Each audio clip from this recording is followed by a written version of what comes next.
हिरण्यकश्यपूच्या डोक्यातून निघाले. जेवढे दगड होती ओढले ते सारे दगड याच्या अंगावर टाकून याला मारायचं म्हणून सेवकाला आज्ञा केली. असुरराज हिरण्यकश्यपू, आपण आपल्या सेवकाला आज्ञा करावी की मोठाले दगड त्या प्रल्हादाच्या अंगावर टाकून याला मारून टाका. प्रहलाद को बड़े बड़े पत्थर लाके मार डालो,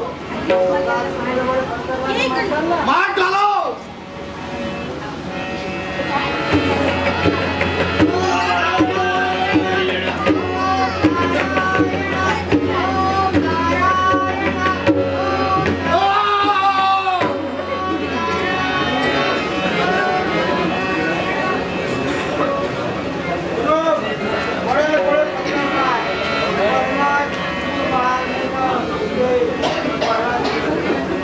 प्रहलाद बरा नहीं क्या